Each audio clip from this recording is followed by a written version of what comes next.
2025 posed unprecedented challenges to U.S. global and domestic food and nutrition security programs, with stress and uncertainty added to the lives of millions of people and families in the U.S.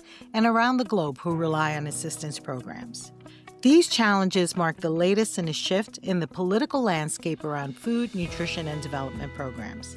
Reverend David Beckmann, President Emeritus of the Alliance to End Hunger and Bread for the World, World Food Prize laureate, and Dean's Advisor for Political and Economic Justice at Virginia Theological Seminary, has observed the evolution of America's understanding of and relationship to food security programming throughout his career. On this episode, I speak with Reverend Beckmann about his observations and insights into the unique and challenging time we find ourselves, and how advocacy can play a key role in making hunger and poverty a priority once again. We will also talk about his upcoming book, Poverty, Abolitionists, and strategies to make progress against poverty and hunger. Hello, David. Welcome to the Voices to End Hunger podcast. Thanks for having me. I really appreciate it. It's good to see you. It's wonderful to see you. David, you have witnessed the ebb and flow of food and nutrition security policies and programs throughout a number of presidential administrations and Congresses. We should also note you're an economist, so you have valuable insight into the political economy of poverty and hunger. I'm wondering if you could paint a picture for our listeners of how hunger and poverty have evolved and been approached by the U.S. government through recent decades. It's a really dramatic picture, actually. The world has made more progress against hunger and poverty in recent decades than at any other time in human history. 4 in 10 of the world's people in 1990 lived in extreme poverty. That's now down to 1 in 10. The progress wobbled around COVID, but it's still 1 in 10 compared to 4 in 10. So we haven't lost all that we worked for. In the United States, the progress has been less dramatic, but still substantial. For the U.S., I use the U.S. Census Bureau's best measure. According to that measure, 2 out of 10 people lived in poverty in 1967, and that's now down to 1 in 10. And the U.S. government played a crucial role in the progress both in our own country and globally. In our country, it was really in the Lyndon Johnson administration when the nation set up the safety net programs, and that was a dramatic cut in poverty. Safety net programs have been under attack ever since, but advocates have managed to play good defense, so we've maintained them and improved them. There's more focus now on the welfare of children and on incentives for work. Globally, the U.S. was also really important. From 1990 through the first year of the Trump administration, we roughly quadrupled poverty-focused development assistance and also substantially improved the quality. And that brings us then to the first year of the Trump administration, which has been a big setback, huge setback. Yes, let's talk about that. We're in a dark period for anti-hunger policies and programs. Globally, one of the first things the current administration did was shutter USAID, the United States Agency for International Development. Now we're seeing cuts and attacks on SNAP, which is the Supplemental Nutrition Assistance Program, our largest food assistance program here in the U.S., and there seems to be a cultivation of judgment around those who use these programs. When you view this moment, do you see it as an isolated blip, or is this the result of a looming trend in your mind? Well, the MAGA movement is not going to go away for a long time. I hope we can restrain it, defeat it at the polls, and over time moderate the views of the millions of Americans who support it. It's not just the cuts in the programs. It's also ending of civil rights defense, ending of programs or efforts to promote diversity, equity, and inclusion. Those are good things. And also the mass deportation program has gone after immigrants. A lot of those people are relatively low-income people. They're trying to climb out of poverty, and they're being treated brutally. So it is indeed dark, and we need to double down. Thank you. Let's talk about advocacy. How do advocates approach a time like this? After so much success stemming from programs that we care about, touting these successes and talking about the moral imperatives and even sometimes personal stories don't seem to be cutting through the noise. How are we to find our place in this environment? Well, first, it's important to know that legislative advocacy still works. This has been a discouraging year, but let me just cite two issues on which good things happened.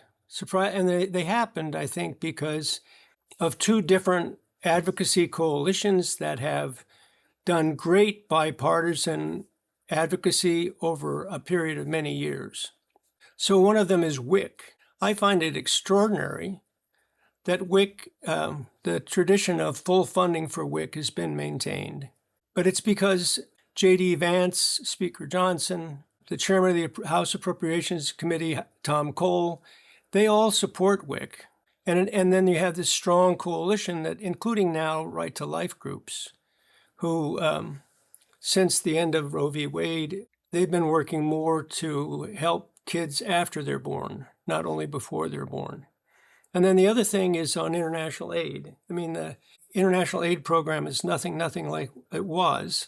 But in November, when the president sent over the rescissions package, basically asking Congress to retroactively approve all the cuts he had made in aid, legally appropriated aid, early in the year, the Senate Appropriations Committee refused to move forward without some changes in that rescissions package.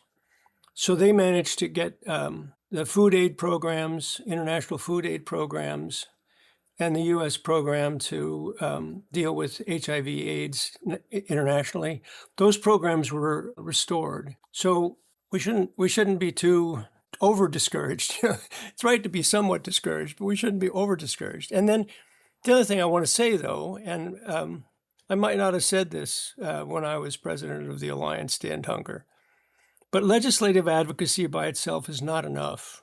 We advocates need to be active and generous in support of good candidates in the 2026 elections. We also need to participate in efforts to protect democracy, the No Kings rallies, for example. We need those things to work, and people like us can help to make them work. Thank you for that, because obviously choices to fund or defund food and nutrition programs, all of that really stems from who we put in the office and whether or not they support those programs. So I think you're right about the importance of being active electorally. Let's go back to legislative advocacy. You note that it still works, and I think that's very true. You've spoken to a lot of elected officials throughout the years. What have they talked to you about the strategies that work best? What do you think are the most effective advocacy strategies? Well, remarkably, members of Congress and their staff are almost always tell us that what we do is really important. When we come in and talk to legislators who agree with us, they say, "Oh, we're so glad you're here." Then they tell us to focus on legislators who don't agree with us. Do both, say thank you, but then get in to see or contact the legislators who are on the other side, especially if they're potentially swing votes. They're always key. I think also a consistent message is the importance of grassroots advocacy. That's what members of Congress pay attention to, what people back home are saying. And then occasionally members of Congress have been frank enough to tell me that advocates are too nice, that we should speak clearly and loudly about legislators that are hurting families who are struggling to feed their families. We should punish, we should whip. But that's what they tell us. That's good to know.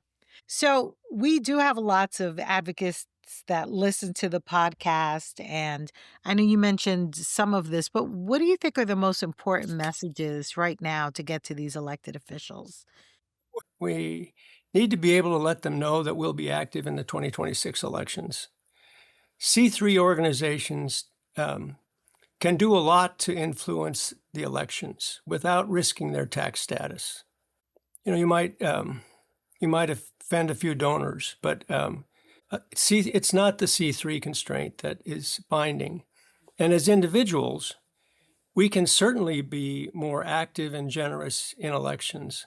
It's been 5 years since I was president of the Alliance, and I think one of the most striking things I've learned in that time is that only 4% of U.S. adults volunteer to help a candidate, and only 2% of U.S. adults give more than $100 a year to candidates, PACs, or parties. And we leave it then to a relatively small group of affluent people, some of them mega billionaires. They get to finance the process by which we decide who's going to run the country. So we've got to give more money to good candidates. Especially, again, I've been interested in like the DCCC. They both the House and the Senate organizations that give money to the swing vote, to the swing elections.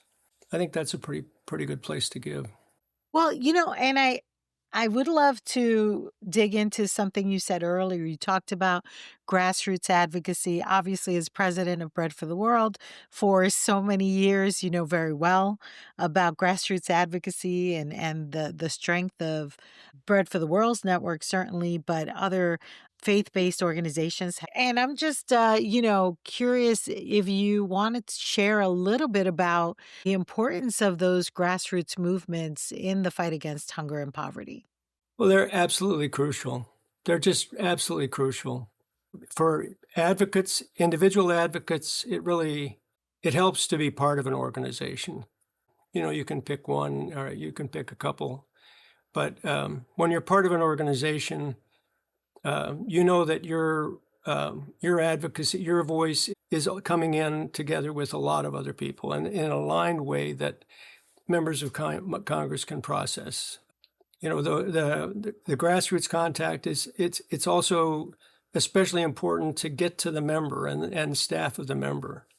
So get into the office, can be the local office of the member, and connect with people, form relationships with people, so that they know your name. And maybe you can invite them out to a food pantry, or you can invite them to your church, and so that relationship is really important. I think the other thing is it's important to work in coalition.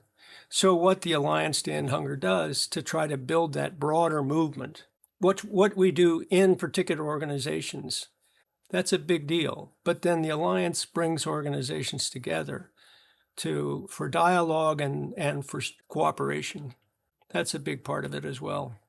I know I speak to so many advocates, people who are not working in the field like myself, and many times they're hesitant to speak to their elected officials because they feel like I'm not an expert. And what I always try to share with folks is it's so important to convey your values, to your elected officials. You don't need to be an expert in these programs to say, I believe in a country where no one goes hungry, where we address poverty as a statement of value, especially in the United States, which is such a wealthy nation. And we know that poverty and hunger are not inevitable. These are political choices that are being made because we have the resources to solve these issues.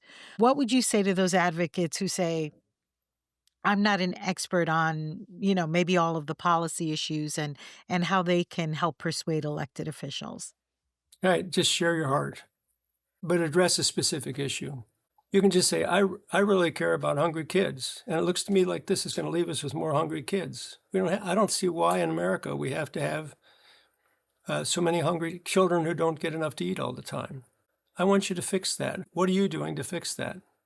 And then the member may have a different idea than your organization, but they get the message that they'll need to tell voters what are they doing for poor and working class families who are having a hard time.